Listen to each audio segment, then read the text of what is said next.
Bismillahirrahmanirrahim. Assalamualaikum warahmatullahi wabarakatuh. Alhamdulillahilladzi an'amana bi ni'mati imani wal islam wa huwa dhamu ni'am.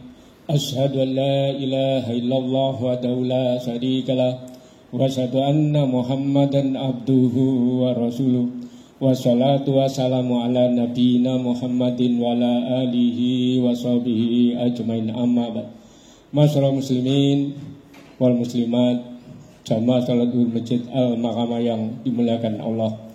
Marilah kita senantiasa berpuji syukur kehadirat Allah Subhanahu wa taala yang telah memberikan kepada kita nikmat iman, nikmat Islam serta nikmat sehat sehingga kita dapat melaksanakan salat zuhur berjamaah.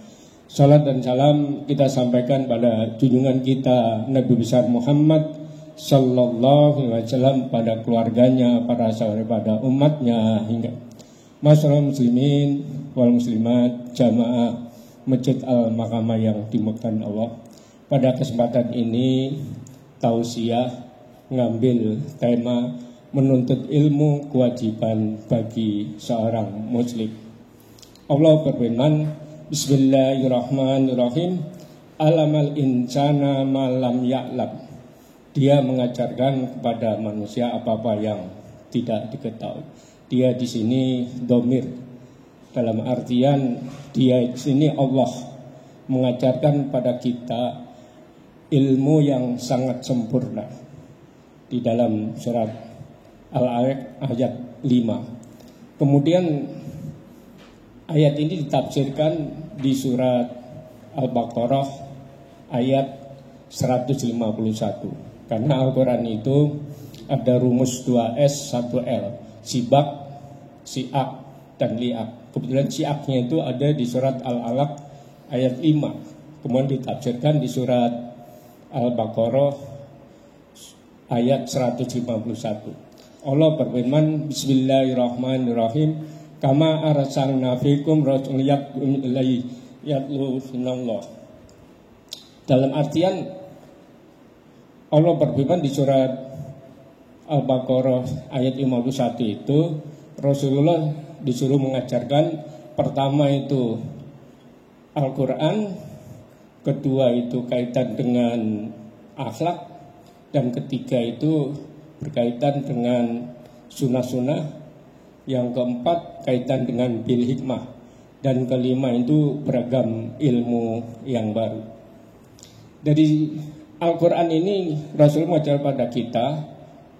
Rasulullah bersabda, Man khara'an harfan min kitabillahi falahu bihi hasanah wal hasanah bi amsaliyah la aqulu alif lam mim harfun wala man harfun wal mim harfun.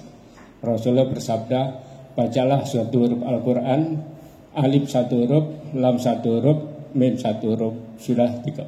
Satu hurufnya 30, satu hurufnya 10 kebaikan. Jadi kalau alif, lam, dan mim sudah 30 huruf, berarti sudah mendapatkan 30 kebaikan. Ini saya sampaikan tadi aja, alam bil qalam itu sudah berapa huruf itu? Berarti sudah banyak huruf yang kita peroleh dan banyak kebaikan yang kita peroleh pada hari ini. Kemudian jangan sampai kita itu tidak membaca Al-Quran, karena satu hurufnya kan Allah berfirman dari surat Al-An'am ayat 160, Man ja'a bil hasanati falahu ashaliha wa man ja'a bil hasanati wala mislaha. Artinya satu huruf, di samping Rasulullah bersabda tadi, Allah juga berfirman di surat Al-An'am ayat 160 juga, setiap kebaikan itu Allah gandakan 10 kali. Jadi kalau satu huruf juga Allah gandakan 10 kali. Kemudian berkenaan dengan Al-Quran ini Rasulullah juga bersabda, Iqra'ul Qur'ana fa'innahu ya'ti yaumal qiyamati syafi'an lis. Rasulullah bersabda, sesungguhnya Al-Quran itu nanti datang memberi syafaat atau pertolongan kita pada hari kiamat. Memang sekarang belum kita rasakan, tapi nanti menjelang syaratul maut kita akan diperlihatkan amal-amal saleh kita di antara bacaan Al-Quran ini. Karena hadis Rasulullah seperti ini bersabda.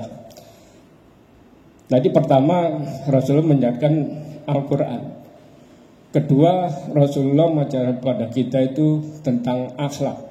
Rasulullah bersabda, ittaqullah haitsuma kunta wa bisatal hasanatam kuha wa khalqin nas bi khalqin hasani. Rasulullah bersabda, bertakwalah dimanapun kamu berada, ikutilah kejelekan dengan kebaikan akan menghapusnya. Pergaulilah manusia dengan akhlak yang baik.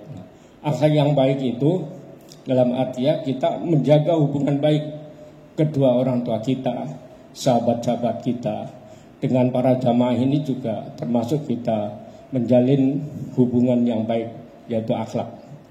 Kemudian yang ketiga, Rasulullah itu mengajarkan pada kita itu sunnah-sunnah. Nah, sunnah-sunnah diantaranya Rasulullah bersabda, thalabul ilmi fardhatun ala kulli muslim. Jadi menuntut ilmu itu kewajiban bagi seorang muslim, baik muslim laki-laki maupun perempuan.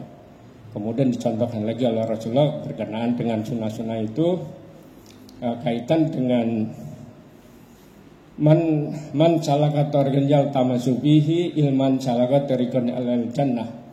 Barang siapa yang menuntut ilmu jalan ke surga itu Allah akan mudahkan. Hadis riwayat Bukhari Muslim.